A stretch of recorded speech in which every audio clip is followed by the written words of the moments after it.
자, 552페이지의 예산의 기능과 원칙을 보겠습니다. 자, 예산의 원칙이 A급이에요. 거의 문항이 한 문항씩 등장하는 파트 가운데 하나입니다. 자, 일단 예산의 기능이 무엇인가 기능부터 보겠습니다. 예산은 어떤 기능을 수행하는지 5가지 형태의 기능이 먼저 제시가 되고 있죠.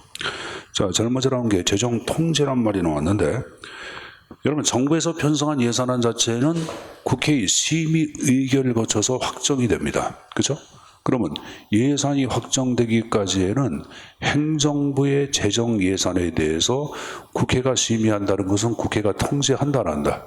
통제한다. 이걸 보통 재정 통제 기능이라고 얘기합니다.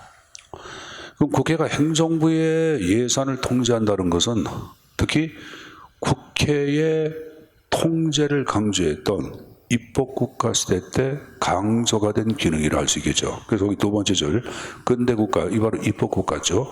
가장 중요한 기능, 재정 통제를 얘기하죠. 이게 과거에 출제해 나올 때는 현대에 와서 그 기능이 상대적으로 감소가 되는 것은 무엇인가 해서 출제해 나왔었어요.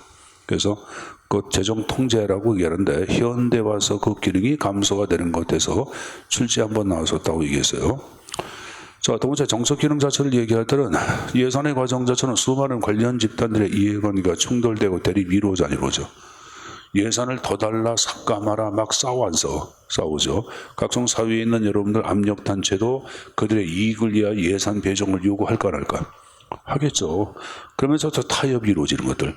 이렇게 만나서 멱살 잡고 싸움질하다가 조정 타협하는 것을 정치한다고 얘기하고, 그래서 정치적 기능을 수행하는 예산이라고 얘기하는 거예요. 정치적 기능을 수행하는 예산이다. 자, 오른쪽에 여러분들 법적 기능이 나왔는데, 자, 특히 세출 예산 같은 경우는 정해진 목적이나 금액 방법에 있어서 정부를 엄격히 구속을 합니다. 무슨 말이냐면은 국방 예산을 특별한 이유 없이 다른 목적으로 유용했어. 그러면 법적인 제재를 받아 안 받아? 받죠. 이걸 법적 기능을 수행하는 예산이라고 얘기하는 거예요. 자, 이 관리적 기능을 얘기할 때는 자꾸 들어보자. 정부의 예산은 내가 뭐 물어보자. 1년 동안의 사업 계획을 화폐라고 하는 금액으로 표시한 게 예산이다. OX. 다시 한번, 예산은 1년 동안의 정부의 사업 계획을 화폐라고 하는 양으로 표시한 거다. 자, 맞다. 내리세요, 여러분들. 맞죠, 여러분들. 그럼 화폐라고 하는 금액으로 표시했다는 것은 예산을 우리가 편성, 심의, 집행한다는 것은 사업 관리를 관장한다고 볼 수 있겠지. 이 바로 관리적 기능이야. 왜? 예산은 사업 계획을 금액으로 표시했기 때문에 예산을 편성, 심의, 집행한다는 것은 사업 계획을 관장한다고 볼 수 있는 거 아니야. 그 말이에요, 여러분들. 자, 이번에 경제적 기능 해가지고 4가지 형태가 쭉 나왔는데, 자, 거다 여러분들 안성재배라고 적어보자. 안성, 경기도 안성 있죠? 안성재배. 그래서 안은 경제 안정 기능, 성은 경제 성장 촉진 기능, 재는 소득재 분배 기능, 배는 자원 배분 기능에서 4가지 형태가 쭉 나왔죠, 여러분들. 안성재배. 이렇게 해두세요, 여러분들. 안성재배. 자, 근데 하나 유의할 게 이 안성재배에서 이번에 경제성장 촉진 기능을 제한 나머지를 예산의 3대 경제 기능이라고 얘기해요. 옆에 날개 봐봐. 안정소득재 배분, 자원 배분 기능 해가지고 성장 촉진 기능은 제외되어 있죠. 그걸 뺀 나머지를 3대 기능이라고 얘기합니다. 출제에서 3대 기능 묻는 게 또 출제 한번 나왔었어요, 여러분들. 하단의 첨삭 지도에 알렌 시크 리반이 파악한 기능 나왔는데 그것은 앞으로 예산 제도를 배울 때 학습을 합니다. 지금 배워도 무슨 말인지 몰라. 그러니까 예산 제도 때 이 얘기를 하도록 하겠습니다. 자, 그거 봤으면 이제 한 장을 넘겨서 예산의 원칙을 정리를 좀 하도록 하겠습니다. 자, 예산의 원칙 자체는 여러분들 맨 앞에 뭐 개념 형태가 쭉 나왔는데 예산이 이루어지는 과정, 물론 이제 집행 과정과 특히 관련되어 있습니다. 이렇게 특히 예산의 과정에서 준수할 준칙을 얘기하는데 하나 유의할 게 아까 국가재정법상 예산의 원칙 얘기해서 했어요. 했죠. 국민부담 최소화 적정 아니라고 아까 유언했잖아요. 기억나? 그거는 국가재정법상 제시하고 있는 예산의 원칙이고 이건 그게 아니라 일반적으로 학자들이 얘기하는 예산의 원칙이에요. 그건 별개예요, 여러분들. 알았습니까? 별개라 그랬어요. 자, 근데 지금 그러니까 예산의 원칙은 크게 두 가지 용어로 나눠집니다. 하나는 전통적 예산의 원칙 쌍가로 1번 나왔죠. 상단에. 그죠? 자, 그 다음에 옆 페이지 보자. 옆 페이지 중간 상단에 현대적 예산의 원칙으로 나눠집니다. 근데 전통과 현대는 완전히 틀려. 전통은 뭐냐면은 입법부가 행정부의 재정을 통제하기 위해서 만든 예산의 원칙이야. 다시 한번 입법부가 행정부의 재정을 통제하기 위해서 만들었다. 그래서 여러분 통제 중심의 예산의 원칙, 입법부 중심의 예산의 원칙이라고 얘기합니다. 이 원칙을 얘기한 사람은 노이마르크야. 근데 현대 오른쪽 보세요. 페이지. 자, 현대의 상황은 굉장히 불확실하고 가변적입니다. 그럼 행정 이해보다 탄력적으로 대응하기 위해서는 행정부에 많은 재량을 주어야 합니다. 그래서 스스로 기획한 바에 따라서 스스로 여러분들 관리할 수 있게끔 하는 원칙, 이게 바로 현대야. 그래서 이놈을 재량 중심, 기획 중심, 행정부 중심이라는 말을 쓰고 있는 거예요. 이걸 얘기한 학자가 나왔죠. 누구? 스미스. 스미스의 예산의 원칙이라고 얘기하죠. 근데 출제는 여러분들 10문제 가운데 9.8문제, 9.8문제는 전통이 나오지 현대 건 거의 안 나와. 현대 거 나온다 그래도 안 봐도 아는 문제가 나와요, 여러분들. 그래서 여기서는 전통적 예산의 원칙을 학습을 합니다. 자, 근데 그러면 전통적 예산의 원칙이 어떻게 출제해 나오냐? 원칙의 개념을 정확하게 알고 있는지가 한 문제고, 두 번째, 예외를 묻는 것, 예외. 전통적 예산의 원칙의 예외를 묻는 것이 한 문제고, 이건 아까 출제 빈출 A급 얘기했는데 어느 정도냐? 출제 우선순위 10위권 안에 들어와, 10위권. 그리고 또 거의 매년 나온다, 안 나온다? 나온다. 그 표현이에요. 자, 그럼 제일 먼저 이제 공개성의 원칙부터 내용을 좀 정리해 보겠습니다. 자, 공개성은 예산의 주요 과정, 내역은 국민이나 아니면 국회에 공개해야 한다. 공개성 원칙이에요. 그 정부에서는 정부 관행물 나라 살림이라는 게 있어요. 매년 이게 나라 살림 자체를 여러분들 책자를 만들어서 배포하거든요. 그리고 이제 뭐 대통령이라든가 기재부 장관이 기재 해결을 토대로 예산이 이런 식으로 우리가 1년 동안에 편성해서 운영할 겁니다. 이렇게 얘기합니다. 이게 바로 공개성이에요. 또 여러분들 그 기재부에서 운영하고 있는 디지털 예산회계 시스템이라는 게 있어요. 그래서 행안부에서 하고 있는 재정부 같은 경우에도 각각 중앙정부하고 지방정부의 재정정보를 다 공개를 하고 있습니다. 거기 디지털 예산회계 시스템에서는 중앙정부의 재정정보를, 그리고 재정부에서는 지방정부의 재정정보를 공개를 하고 있습니다. 자, 이게 공개성 원칙이에요.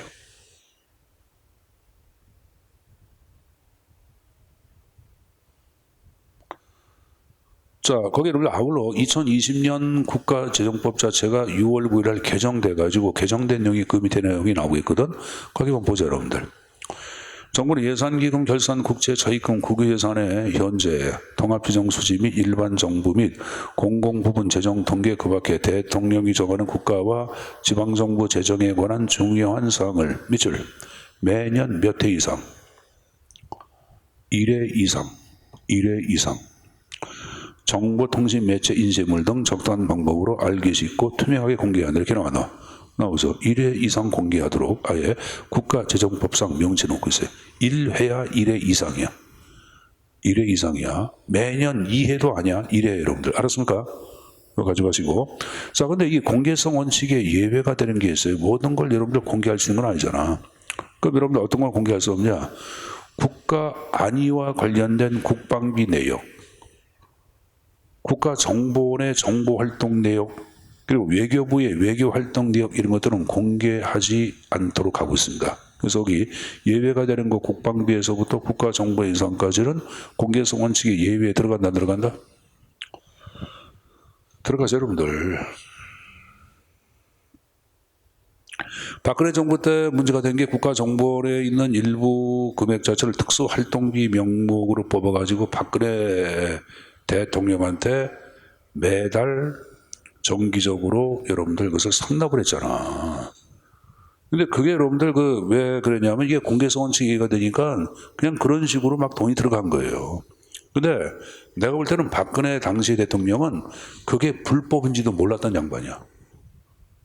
그 사람은 여러분 뭐가 불법인지 몰라. 본인은 공주야, 공주. 그러니까 세월호 사건 당시에 본인이 필라를 맞은 것도 이것도 잘못된 게 아니라고 생각하는 사람이야. 그러니까 이제 그럼 누가 대통령이야? 최순실이. 그러니까 이제 무지에서부터 발생하는 여러분들 악이었죠. 그러니까 박근혜 씨 같은 경우에는 대통령을 하지 말아야 할 사람이 대통령이 당선되면 뭐 주변에서 여러분들 하라고 막 압력 놓고 막 했겠지 여러분들. 박근혜가 대통령 하고 싶었을까? 왜? 아버지가 총 맞아 죽고 엄마로 총 맞아 죽었는데 두 양반 유경수 여사도 73년도 문생아에 손 총 갖고 죽었지. 박정희도 여러분들 김정희가 손 총 맞고 죽었지. 그러니까 여러분들 권력에 대해서 내가 볼 때는 이렇게 그 굉장한 여러분들 뭡니까 애착이 있는 사람 같지는 아니야. 내가 볼 땐 그래 여러분들. 근데 뭐 주변에 있는 놈들 과거에 여러분들 그 50 이전에 30, 40 때 여러분들 박정희 밑에 블러스 밑에서 여러분들 고열 빨아먹었던 놈들 그런 놈들이 아마 이 박근혜 자체가 그런 식으로까지 이제 몰고 가지 않았나 생각하고 있는데 뭐 지금도 봐봐 어디 가서 있어 여러분들 조용히 그 교도소에서 콩밥 먹고 있잖아. 불쌍하잖아 여러분들. 자, 국가정보원 예산 나오니까 박근혜가 떠오르네. 자, 어쨌든 간에 지금 얘기한 거 공개성 원칙이 이외고 두 번째, 명료성 원칙. 예산은 국민이 이해하기 쉽게 명확하게 정확하게 편성돼야 한다. 명료성 원칙이 명확하게 정확하게 구체적으로 그런 말이에요. 자, 원칙에 예외가 되는 것에서 여러분들 총괄 예산이란 말 총액으로만 올린 걸 얘기해. 총액으로만 올린 것을 총괄 예산이라고 얘기해 여러분들. 자, 거기 들어보세요. 선생님 보세요. 뭐 예를 들어서 여러분들 교육비 얼마 이런 식으로 총액만 올린 걸 총괄 예산이라 그래. 그럼 총액만 올렸으니까 구체적인 내역 자체가 나와 안 나와? 안 나오죠. 그러니까 명료성 원칙이 예외가 되는 게. 옆에 안전보장 관련 예비비. 자, 각주 여러분들 반가로 9번 나온 거 봐. 국가의 안전보장을 위한 활동에 수행되는 예비비 사용과 결산은 국가재정법 규정도 불구하고 총액으로 하면 이렇게 나왔나? 총액으로만 올리도록 되어 있어요. 그러니까 이것도 내역 자체를 여러분들 지금 얘기한 식으로 명확하게 설정 안 해놓고 있어요. 그래서 명료성 원칙의 예외다라고 보고 있는 거예요, 여러분들. 알았습니까? 자, 그다음 세 번째 나온 게 사전 의결, 별표 빵빵. 자, 전통적 예산 원칙 가운데 출제 빈도가 가장 높았던 것 중에 하나가 바로 사전 의결이에요. 사전 의결은 예산은 집행되기 전에 국회의 사전 허락을 받아야 한다. 그래서 이걸 사전 의결의 원칙 그러는데 칠판을 잠깐 좀 보자. 이건 뭐냐 하면은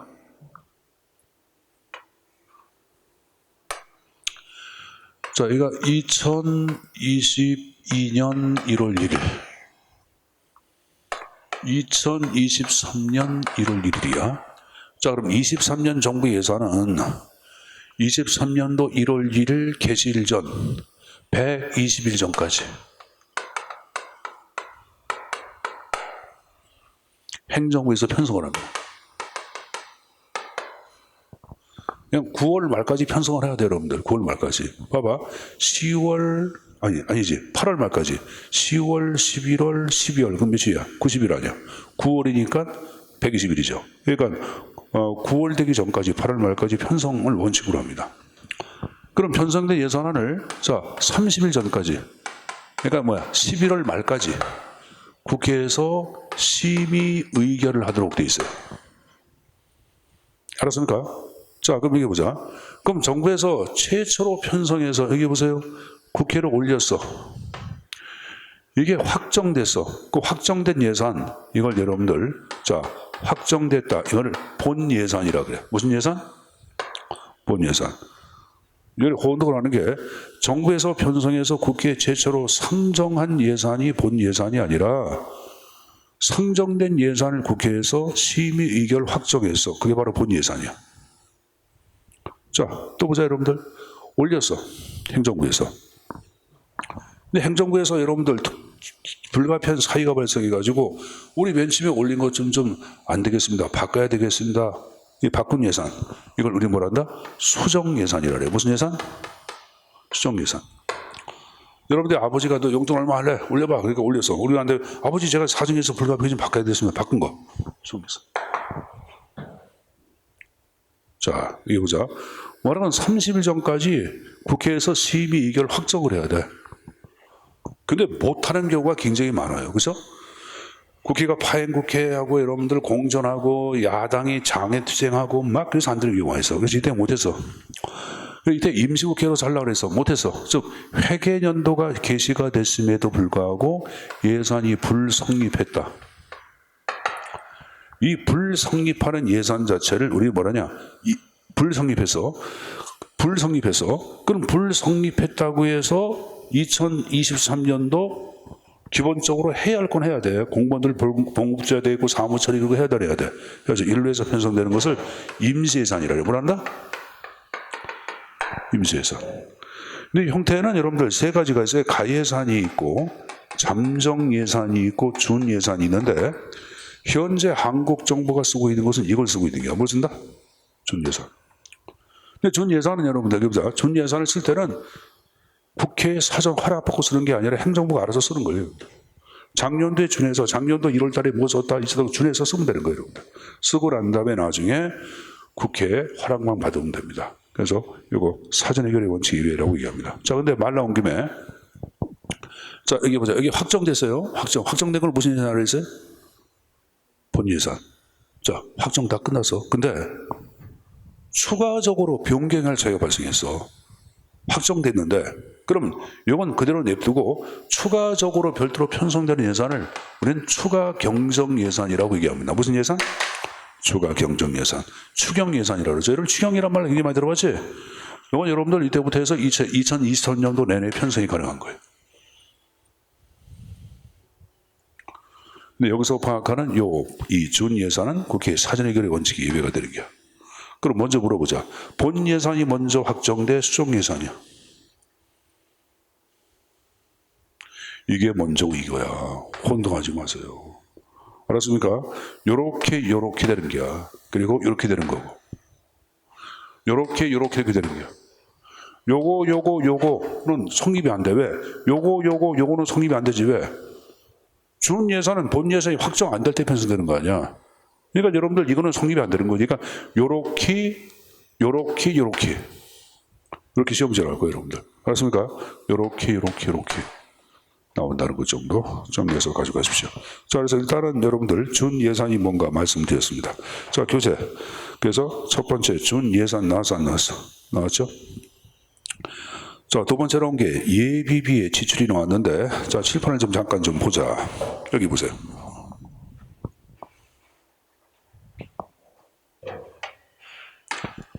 여러분들 예비비는 이거는 국가 비상금이야. 쉽게 얘기하면 아버지가 있고 아들이 있어. 자, 여기 보자. 아버지가 누구냐면 이게 국회야. 아들이 행정부라고 가지고 보자. 그래서 아들이 아버지한테 얘기합니다. 아버지, 제가 이번에 좀 뭐 설악산으로 졸업여행 가는데 비상금 좀 주세요. 이렇게 얘기합니다. 그러니까 아버지가 아들한테 얼마가 필요냐니까 아들이 10만 원이 이렇게 되어가지고.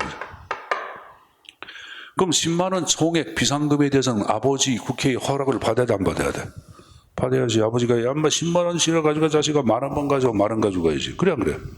그렇죠. 근데 아버지가 그래, 10만 원 좋다고 줬어. 아들한테. 그 아들이 10만 원 받았어요.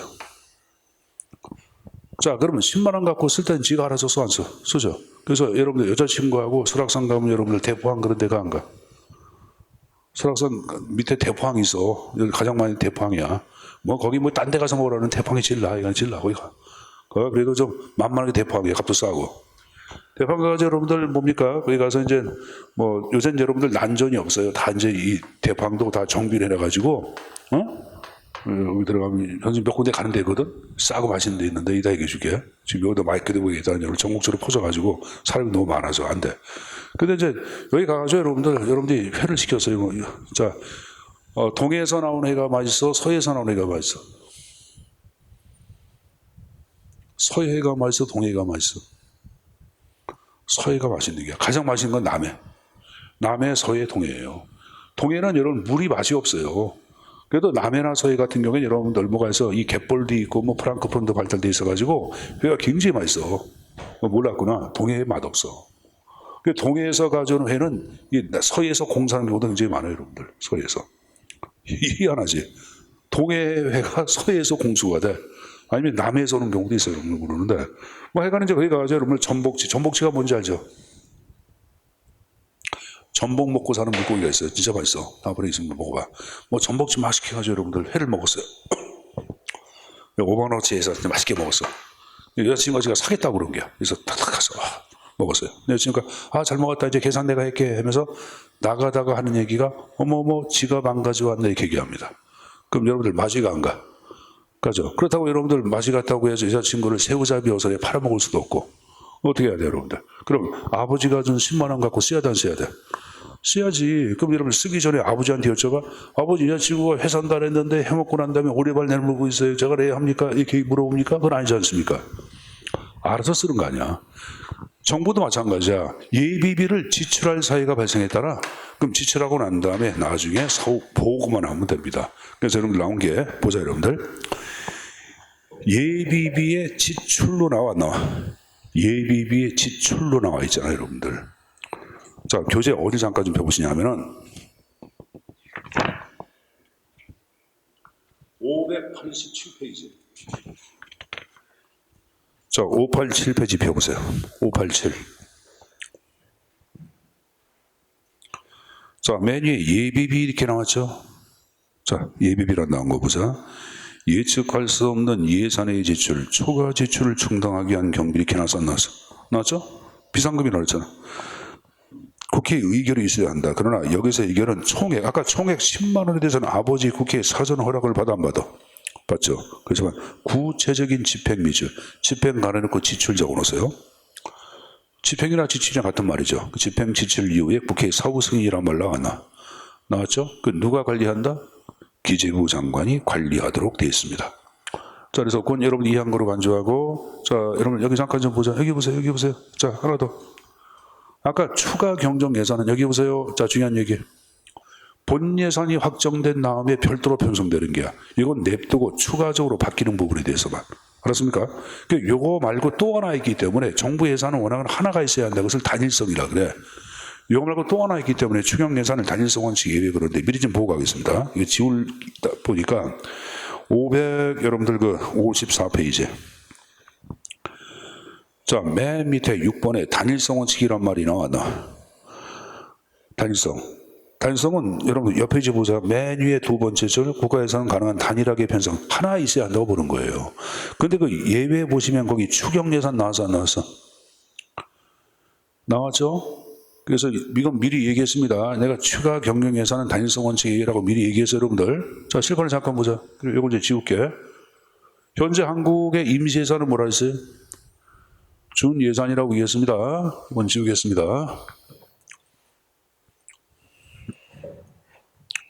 자, 그리고 여러분들 가져갈게. 자, 정부 예산은 예산 과목이라는 게 있어요.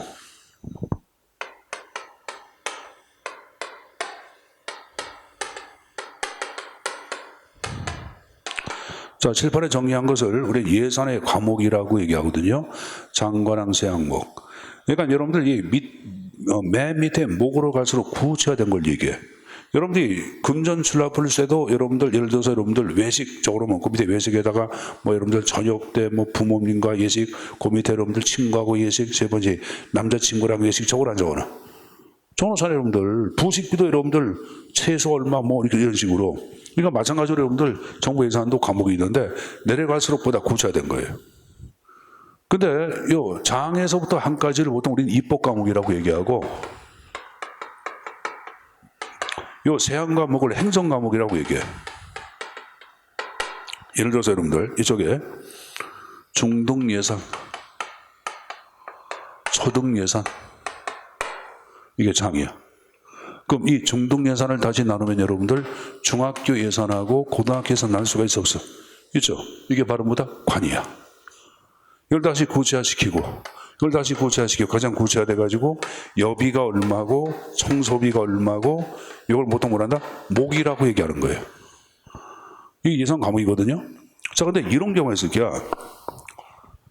자, 여기 중등 예산과 초등 예산 중등 예산 자체를 쓰다 보니까 한 1조가 남을 것 같아. 초등 예산은 1조가 부족할 것 같아. 그럼 중등 예산 1조 남는 것을 초중 예산으로 이렇게 융통할 수가 있어 없어? 있겠죠, 여러분들. 당연한 거 아닙니까? 이게 입법 과목 간에 상호 융통이 이루어지는 것을 뭐라 그러냐면은 이걸 옴길이자를 써가지고 이용이라 그래. 뭐란다? 이용. 자, 칠판을 보자. 계속. 여러분 예산을 써도 여비가 여러분들 3천만 원이 남을 것 같아. 청소비가 3천만 원이 부족해. 그럼 여비 3천만 원을 청소비로 융통해 주는 것.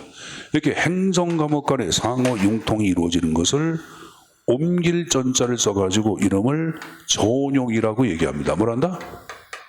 전용. 그럼 이용은 금액이 커져고. 크죠. 크잖아. 그래서 이건 행정부가 함부로 못해. 하기 전에 국회에 가서 허락받아야 돼. 국회, 저 이번에 중등 예산을 초등 예산으로 좀 융통해 쓰려고 그럽니다. 허락해 주세요. 허락받고 해야 돼. 근데 지금 얘기한 이 행정과목 간의 상호 융통은 금액이 커져고 적다 보니까 국회 허락받을 필요가 없어요. 그냥 기재부 장관의 허락하에서만 이루어집니다. 그래서 이건 국회 허락을 받을 필요가 없다. 그래서 저는 교재 전용 사전 의결의 원칙에 예외 나와 있는 거예요. 됐습니까? 자, 그 다음 여러분들 4고 2월 나왔는데, 자, 거기 들어보자. 2월은 바로 뭐야? 올해 못 쓰고 내년도로 넘기는 것을 2월이라고 얘기하거든. 근데 2월은 그 하여간 이제 두 가지가 있어요. 하나는 명시 2월이 있고 적지 마시고, 또 하나 4고 2월이 있어요. 명시 2월은 사전에 예측이 된 게야. 야, 암만 해도 올해 못 쓰고 내년도 넘어갈 것 같아. 이렇게 사전에 예측이 된 거야. 근데 4고 2월은 갑자기 사고가 터져서 넘어간 게야. 불의의 사고야. 돌발 사고야. 그러면 사고는 예측이 돼야 안 돼? 예측이 안 되지. 그럼 국회에 허락을 받을 만한 시간적인 여유가 있어 없어? 없죠. 그래서 4고 2월 사전 의결의 원칙에 예외에 집어넣고 있는 거예요. 자, 그리고 마지막 나온 게 재정경제상의 긴급 명령권의 발동이 나왔는데, 자, 여러분 교재 어디를 펴보시냐 하면은 588, 588,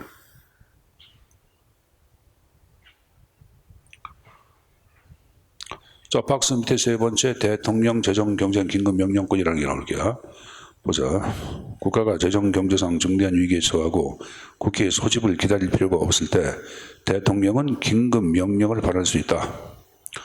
다만 국회에 즉시 통보하여 승인을 받지 못하면 그때 효력상실. 그러니까 국회의 소집을 기다릴 여유가 없다. 이 말은 국회의 사전 의결을 받을 필요가 없다고 말 아니에요, 여러분들. 그래서 대통령의 재정경제에 관한 긴급명령도 사전 의결의 원칙에 예외에 들어가는 거예요, 여러분들.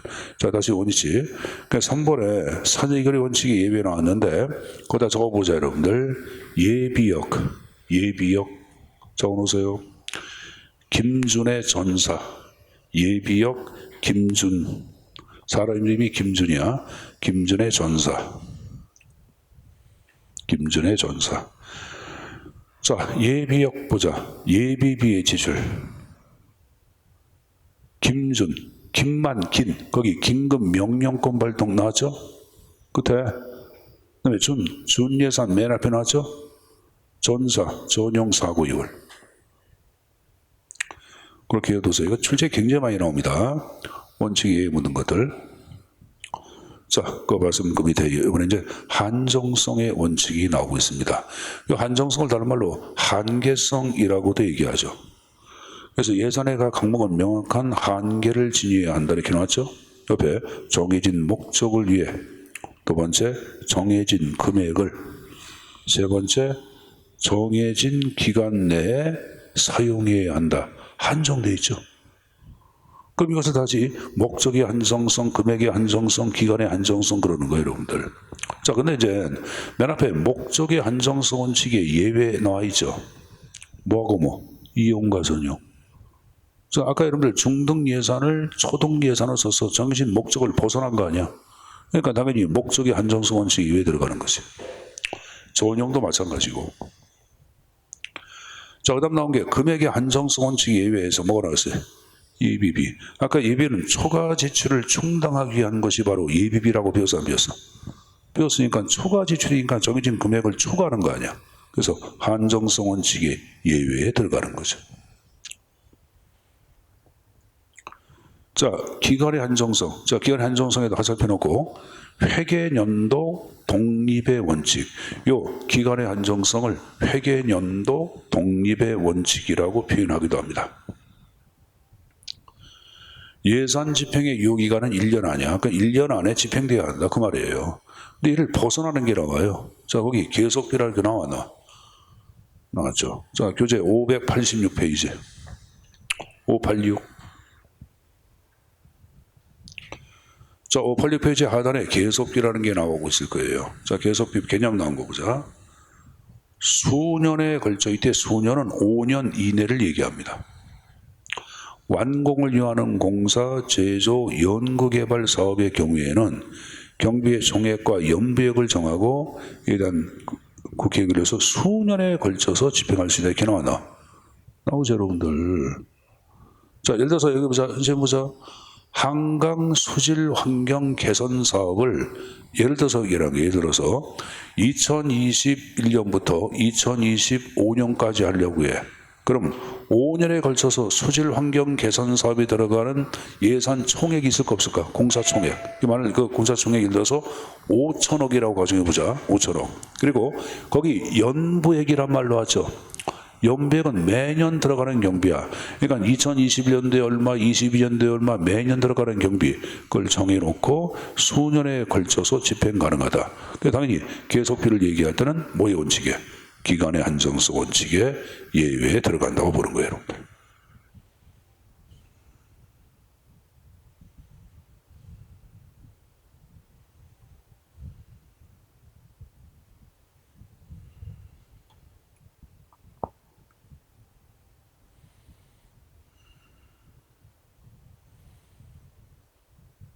됐습니까?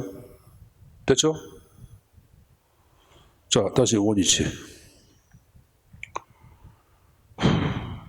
자, 그 다음 나온 게 국고채무 부담 행위가 나왔는데, 요 국고채무 부담 행위는 다시 여러분들 뒤에 보자. 587페이지.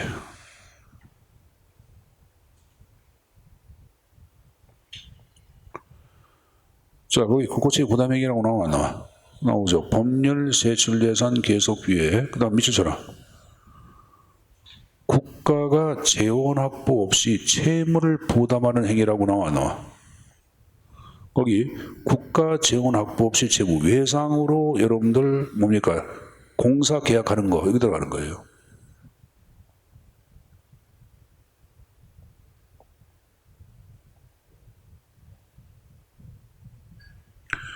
거기 법률 세출 예산 계속비 외 이 표현이 굉장히 중요하죠, 여러분들. 그럼 여러분들 얘기해보자. 세출 예산 범위내에 계속비로서 뭘 해야 돼? 그러니까 그 계속비로 책정된 금액 갖고 하는 게 아니라 또 세출 예산 금액에 있는 것 갖고 하는 것이 아니라 그 말이에요, 여러분들. 법률로서 여러분들 할 수 있는 여러분들 국가 채무 행위가 있어요. 법률에서 할 수 있게끔. 그거 왜 그 말이에요, 여러분들. 다시 보자. 법률로서 채무를 부담할 수 있다. 이런 것들고 그런 것들은 제해놓고. 그래서 법률 외 이런 말이 나온 거야. 됐어요?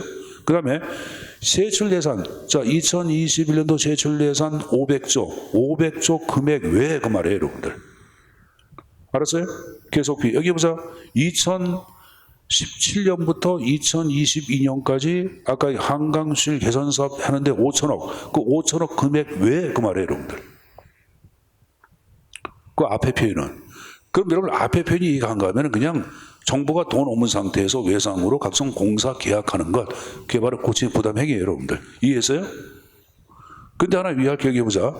공사 계약 행위는 계약을 했잖아. 그럼 공사 기간은 복수 연도에 걸쳐서 이루어져. 그러니까 올해 계약해서 올해로 끝나는 것이 아니라 내년도, 다음 년도, 100년도 상관이 없어. 복수 연도에 걸쳐서 이루어져. 알았습니까? 자, 예를 들어서 얘기해보자.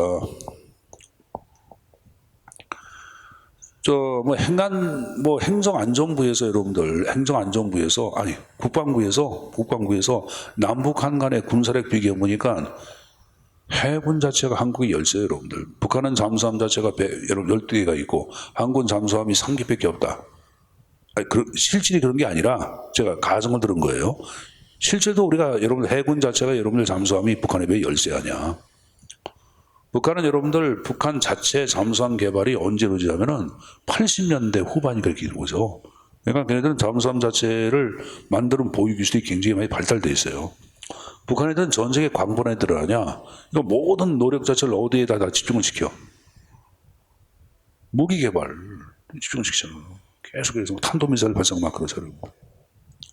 뭐 요격할 수 있는 여러분들 요격. 옛날에 그걸 뭐라 그랬냐. 뭐 그런 것도 여러분들 만들어내고.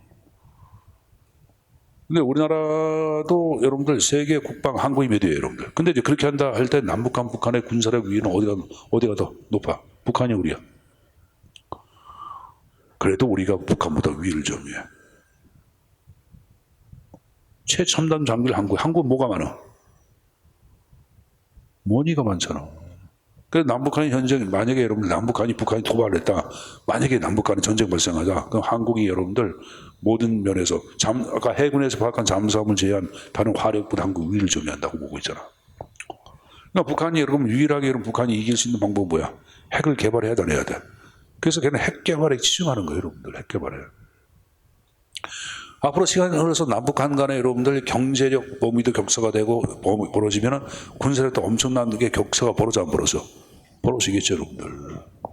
그러니까 북한의 김정은이가 남한 자체를 도발하는 자세권 취하지 말고 사실 북한이 그 정도면은 그냥 남한의 우산에 있는 게 나아요, 여러분들.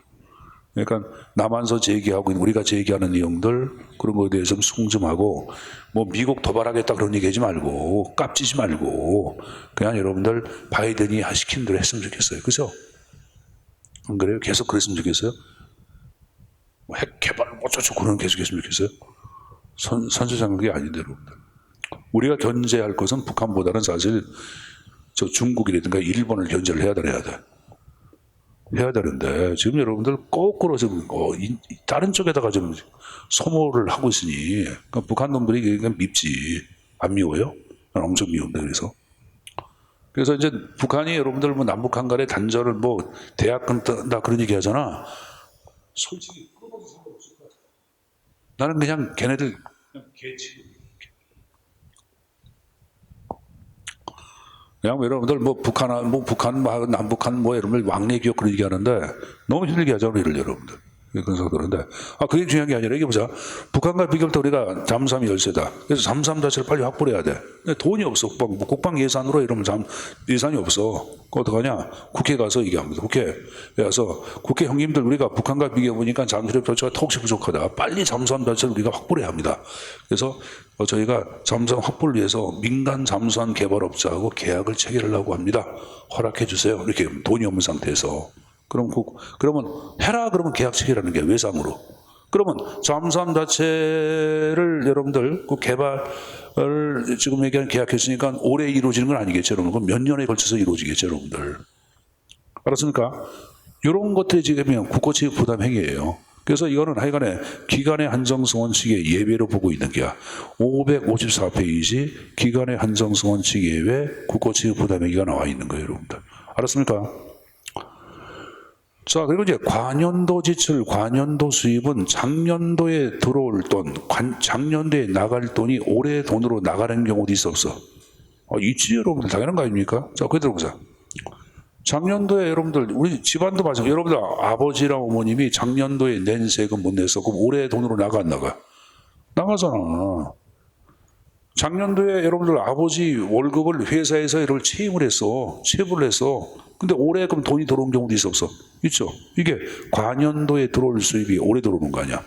하여간 이것은 작년도께 올해로. 그래서 기간의 한정수 원칙에 예외 들어가고 조상충형은 보지 마세요. 이 조상충형 국가지정법이 개정돼가지고 이것을 삭제해버렸어요. 조상충형은 여러분들 가불과 비슷한 게야. 가불. 워낙은 여러분들 내년도에 해야 할 돈이 올해 돈이 확보가 됐어. 그럼 올해 돈이 확보됐다 하더라도 내년도에 써야 돼, 안 써야 돼? 근데 오래 써버리는 걸 얘기해. 그걸 조상충영이라고 얘기하는 거예요, 여러분들. 근데 이건 여러분들 일단은 지금 얘기하는 식으로 국가재정법 자체가 개정되면서 이 조항을 폐지했기 때문에 출제는 안 나올 거예요.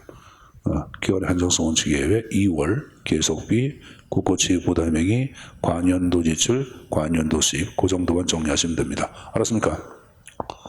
자, 그 다음 여러분들 다섯 번째 나온 게 완전성 원칙이 나오고 있습니다.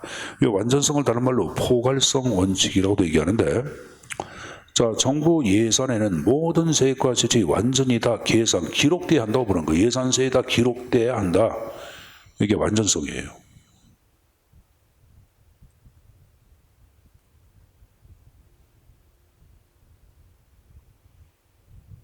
그러면 예산으로 계산 기록되지 않은 것은 수입 지출은 인정되지 않겠죠, 여러분들. 그렇죠? 그럼 물어보자. 모든 세액과 세출을 완전히 기록한 예산을 뭐라 하냐? 총계 예산이라 그래요. 총계 예산. 그래서 그 완전성 원칙을 화살표 놓고 적어보자. 총계 예산주의 원칙이라고 표현하기도 합니다. 다시 한번 완전성 원칙을 다른 말로 뭐라 한다? 총계 예산주의 원칙으로 표현하기도 한다. 총계 예산주의 원칙으로 표현하기도 한다. 총계 예산주의 원칙으로 표현하기도 한다. 그럼 이 완전성 원칙에 예외가 되는 게 나오고 있죠. 자, 첫 번째 나온 게 순계예산이에요. 순계예산 여러분들 징세비를 공제한 나머지만 올린 걸 얘기해. 자, 여러분들 국고 에다 뭐 내라 용지 나오면 우리가 은행 가서 납부를 하죠. 은행은 자선단체가 아니야. 중간에 뭘 받아 먹어? 수수료, 징세 수수료를 챙겨. 그걸 징세비라 그래. 그건 빼놓고 나머지만 올린 것을 순계예산이라고 얘기하는 거예요. 알았습니까? 자, 기금은 뭐냐면, 자, 그대로 선생님 보자. 보건복지부에서는 사회복지기금을 운영하는데 잘 들어야 한다. 그럼 보건복지부에서 1년 예산, 세출 예산 얼마, 세입 예산 얼마 이렇게 발표하잖아. 그럼 그 안에는 사회복지기금이 포함이 안 돼 있어요. 그건 포함시키지 않고 발표하는 게야. 그건 제해놓고. 그래서 그건 별도로 관리하도록 돼 있어요. 그래서 기금 완전성 원칙 예외. 됐습니까? 자, 수입 대체 경비는 수입이 경비로 대체가 된다 해서 수입 대체 경비 그러는데, 자, 그럼 거기 들어보자. 선생님 보자. 자, 국공립 여러분들, 예를 들어서 이제 대학원 논문 심사비 같은 경우에 이를 대표하는데, 그럼 대학원 논문 심사비를 학생한테 받잖아. 예를 들어서 한 사람 한당 여러분들 20만 원씩 받았다. 그럼 10명이 얼마? 200만 원 하냐? 그럼 200만 원 돈은 바로 뭐냐? 대학원 논문 심사하는 교수들한테 이게 지급이 돼. 그럼 이것은 여러분들 특정한 수입 자체가 바로 여러분들 경비로 지급이 돼야 한대. 자, 대학원 논문 심사비 그럼 대학 교수는 학생들한테 돈 받았다. 그럼 받은 돈 갖고 그럼 바로 누구한테? 심사한 교수한테 돈이 지급이 돼. 그래서 예를 들어서 여러분들 국립대학교, 서울대학교 여러분들 대학원 논문 심사비 그러면은 서울대학교 대학원 세입 예산, 세출 예산에 그걸 기록하지 않아요, 여러분들. 왜? 받은 돈은 뭐로 가기 때문에. 바로 경비 지출되기 때문에 그건 기록하지 않습니다, 여러분들. 그래서 이것도 완전성 원칙의 예외에 집어넣고 있는 거예요. 그다음에 전대차관 나왔는데, 자, 전대차관 자체를 얘기할 때는 그 하단에 11번 나온 거 봐, 11번. 첫 번째 끝에 보자. 외국 차관의 전대란 국내 거주자에게 전대할 것을 조건으로. 전대한다는 것은 돈을 꿔준다 그런 말이에요. 돈을 꿔줄 것을 조건으로 기재부 장관이 차주로 하여 외국의 금융기관으로부터 외화자금을 차입한 것. 자, 거기 들어보세요. 선생님 보세요. 자, 기재부 장관이 여러분들 여기 보자. 외국 은행에서 홍콩 은행이라든가 영국에 있는 여러분들 브리티스 은행이라든가 은행에 돈을 빌려. 근데 돈을 빌리는 목적은 뭐냐 하면은 기재부를 위해서 쓰게 한 거 아니라 국내에 있는 기업이나 개인한테 돈을 여러분들 빌려주기 위해서. 정부가 돈이 필요한데 정부가 돈이 없어. 그럼 정부가 대신 여러분 차주가 돼서 돈을 빌려가지고 국내에 있는 기업한테 돈을 좀 빌려줘. 물론 외국서 돈을 빌려온 게 예를 들어서 여러분들, 자, 여기 보자. 한국은 한때 일본에서 돈을 굉장히 많이 빌린 경우가 있었거든요. 왜 그런지 알아요? 일본은 미국이래 일본. 왜 그러냐면 일본과 미국이 먼저 제로금리가 나타나. 일본이 먼저 제로금리. 일본은 여러분들 잘 아시면 경기 침체 불황이 오랫동안 가는가? 가죠. 우리나라가 지금 일본 몇 년 아니면 따라잡는다. 몇 년 아니면 따라잡아 이제 일본. 그 여러분 생각할 때 정말이래도 한 4, 5년만 지나면 우리가 일본 이겨. 조금만 참으면 돼. 일본 놈들 별짓을 다 하잖아. 그럼 한국 백색 국가 해가지고 여러분들 수출 금지국까지 세워서 앉아서 한국에 수출하는다고. 이 개새끼를 뭐 당해보라고 여러분들. 그러니까 조금 참으면 4년만 5년만 지나면은 대한민국이 일본을 이겨. 좀 참자고 여러분들. 자, 그건 떠나가지고. 근데 예를 들어 이제 제로금리니까 돈을 빌릴 때 여러분들 돈을 빌릴 때 이자가 나가. 거의 안 나가지. 그 돈을 빌려가지고 국내에 있는 기업이나 개인한테 뭐 1%, 2% 이자 받고 돈을 빌려줬어요. 이걸 지금 얘기하는 식으로 전대차관이라고 얘기하는 거예요. 이 전대차관은 기재부 세입세출 예산서에 기록이 안 됩니다. 별도로 관리하고 있고. 현물출자를 얘기할 때는 거기 11번에 앞에 나온 거 보죠. 현물출자. 동산, 부동산, 채권, 유가증권, 특허권 등 금전 이외의 재산에 대한 출자를 말한다 이렇게 나오죠, 여러분들. 자, 거기 들어보자. 선생님 보자. 인천광역시 이렇게. 인천광역시가 자, 경제무역특구 송도에 설치가 됐잖아. 그래서 맨 처음 외국 자본을 막 유치를 했어요.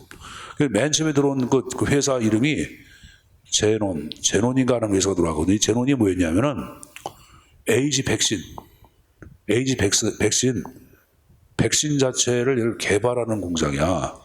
근데 그게 FDA 3단계까지 통과된 뭘 했을 거야. 그러니까 인천서 보니까 야 이거 되면 돈이 되잖아. 그래서 인천이 제논한테 얘기한다고. 제논 우리가 우리 출자하고 싶은데 좀 될까 그러니까 제논에서 하시려고 그랬다고. 근데 우린 대신 땅으로 출자해 줄게. 땅으로 출자해 줬어. 그래서 여기 공장이 생겨가지고 이제 뭐 제논에서 이제 뭐 에이지 백신 뭐 저쪽으로 오는데 에이지 백신 개발에 실패합니다. 그럼 인천은 돈 난리 안 난리야. 날렸겠지. 땅을 줬잖아. 무상으로 줬잖아. 근데 다행스럽게 제논이 다른 사업으로 바꾸는 바람에 수익이 발생했어요. 그래서 수익 챙기고 여러분들이 빠진 게 지금 얘기한 어디다? 인천광역시. 이게 이제 안상수 시장 때 그랬어요.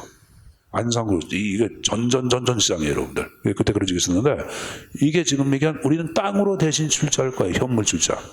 그럼 이 선물 출자도 세입세출 예산서에 기록이 된다 안 된다? 안 되고 별도로 관리하도록 되어 있습니다. 그래서 완전성 원칙의 예외들 좀 숙지해서 가져가십시오. 순계산, 기금, 수입대체경비, 전대차관, 현물 출자까지 얘기했습니다.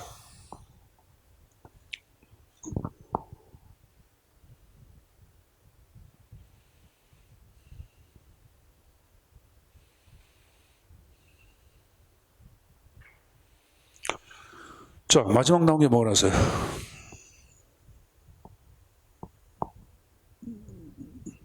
단일성 원칙. 아니, 세 개가 나왔구나. 단일성 원칙은 국가에서는 두 개가 아닌 하나로 존재해야 한다. 이게 바로 단일성 원칙이에요, 여러분들.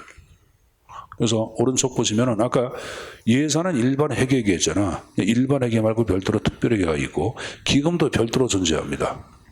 추가 경정 예산 아까 얘기했죠? 자, 거기다 적어보자. 단추특기.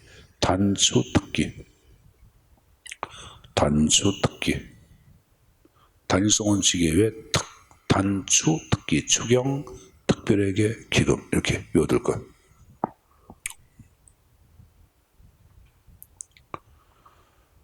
자, 7번째 나온 게 통일성 원칙. 통일성 원칙은 국가의 모든 수입은 국고로 통일되고 귀속된다. 이게 통일성 원칙이에요. 자, 거기 들어보세요. 현재무사. 여러분들 통장이 있어. 할머니한테 용돈 받고 할아버지, 어머니, 아버지, 작은아버지, 외삼촌, 이모부가 돈 줬어. 그럼 여러분 통장으로 통일적으로 귀속이 되는데 되잖아. 그걸 얘기하는 거예요. 여기 보자. 할아버지한테 받은 것은 오로지 할아버지를 위해서만 씁니까? 그건 아니죠. 그죠? 이모부한테 받은 거 오로지 이모부를 했습니까? 아니죠. 그래서 마찬가지야. 정부도 두 번째 줄 특정한 세액과 특정한 세출을 직접 연결시켜서는 안 된다. 이게 통일성이에요, 여러분들. 이해했습니까? 그럼 이런 통일성 원칙에 또 예외가 나와요. 예외. 목적세. 목적세는 그 목적을 위해서 징수가 되는 게야. 교육세를 받아다 교육을 위해서만 써야 돼요, 여러분들. 농어촌 특별세는 농어촌을 위해서만 써야 돼요, 여러분들. 교통에너지, 환경세는 교통에너지와 관련된 환경 문제 해결을 위해서만 써야 돼요, 여러분들. 특별회계도 마찬가지야. 자, 이게 보자. 선생님 보세요. 환경개선 특별회계라는 게 있어요. 이 수입은 환경부담금 들어봤어요? 환경부담금 자체가 수입원이야. 그럼 이 수입원은 오로지 환경 개선을 위해서만 써야 돼.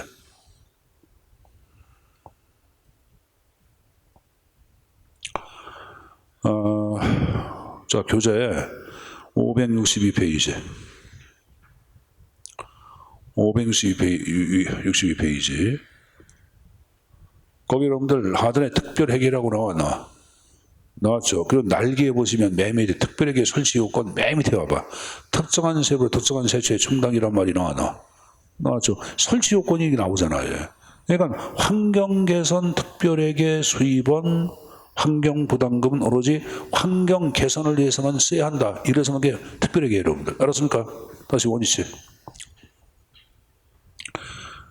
자, 그 다음에 이제 나온 게 이제 기금이 나왔어요. 현재 보자. 사회복지 기금을 조성했다. 그럼 조성된 기금은 오로지 뭐를 위해만 써야 돼? 사회복지를 위해서만 써야지. 그래, 안 그래요? 그렇죠. 그러니까 지금 기금도 통일성 원칙 이외고 수입 대치 경비는 바로 뭐라 했어요? 자, 현재 보자. 수입 대치 경비는 자, 현재 보자. 아까 논문 심사에 벌었다. 그럼 오로지 논문 심사비를 위해서는 써야 돼, 안 써야 돼? 써야 합니다. 또 이거 보자. 수입 대치 경비는 초과 수입은 초과 지출로 충당 이런 말이 나오거든요.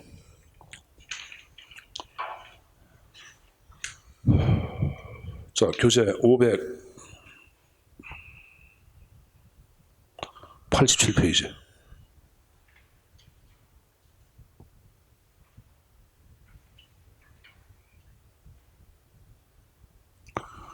거기 여러분들 그 네 번째 줄 보시면은 중간에 초과 수입을 대통령령이 정하는 바에 따라 그 초과 수입과 관련된 경비에 초과 지출할 수 있다 이렇게 나오죠. 자, 거기 들어보자. 여러분들 국립대학교 입학 그 뭐라 그래?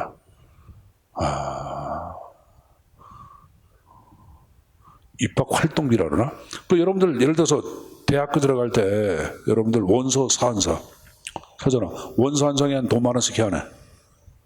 돈 만 원씩 할 거예요, 여러분들. 그럼 이제 예를 들어서 학교에서 예상했던 게 예를 들어서 뭐 인천대학교 예상한 게 한 5천 명 정도를 예상했는데 7천 명이 원서를 냈어요. 7천 명이. 그러면 5천 명까지 예상됐으니까 5천 명 자체에 대한 여러분들, 각성 여러분들 면접도 봐야 되겠고 이걸 담당해야 되는데 인원수 자체가 더 많이, 그래서 100명을 뽑아놨는데 나중에 보니까 2천 명이 더 왔으니까 인원수가 더 필요하지 않아? 필요하죠. 그럼 나머지 여러분들 막 50명을 더 뽑아서 일을 해야 돼. 그럼 50명과 관련된 각성 여러분들 경비가 나오죠. 그걸 초과 경비라고 그러는 거야. 근데 아까 보자. 5천 명이 하는데 7천 명 들어왔다. 그럼 2천 명이 여러분들 만 원씩, 10만 원씩 냈다. 만 원씩 냈다. 그럼 여러분들 2천만 원이 돈 들어와. 2천만 원 초과 수입 들어오지. 그럼 초과 수입 2천만 원은 아까 얘기한 식으로 50명이라고 하는 새로운 인건비 충당으로 직접 쓸 수가 있다, 없다? 있다. 이게 수입 대치 경비예요. 그래서 다시 원위치. 이 수입 대치 경비도 통일성 원칙의 예외로 보고 있는 거예요. 거기 수익금 마련 제출 예산 제도는 보지 마세요, 여러분들. 수익금 마련 제출 예산 제도는 수입 대칭비랑 거의 같은 거예요, 여러분들. 볼 필요 없겠고. 그래서 통일성 원칙이 예외 적어보자. 목수특기라고 적어놓자. 목수특기. 외워야 합니다. 이 통일성 원칙도 아까 얘기한 사전 해결의 원칙만큼 출제해서 많이 나왔어요. 그래서 예산의 원칙에서는 사전 해결과 통일성이 가장 많이 나왔다고 말씀드린 거예요. 자, 그다음에 여러분 정확성 자체를 얘기할 때는 예산과 결산은 가급적 일치가 돼야 한다. 이번에 정확성이에요. 근데 현실은 그렇지 않죠, 여러분. 이용, 전용, 이월 다양한 이유 때문에 일치하지 못하죠. 자, 그래서 일단은 전통적 예산의 원칙 8가지 형태 좀 얘기했고 개념하고 예외 굉장히 중요합니다. 좀 쉬었다 할 텐데 쉬는 시간대로 할 일은 뭐냐면은 각각 원칙의 예외를 다시 한번 정리해서 좀 본인 것으로 만들어 가시고 이번 좀 10분 쉬었다가 제가 질문을 또 던질 겁니다. 알았습니까? 좀 쉬었다 합시다. 쉬었다. 자.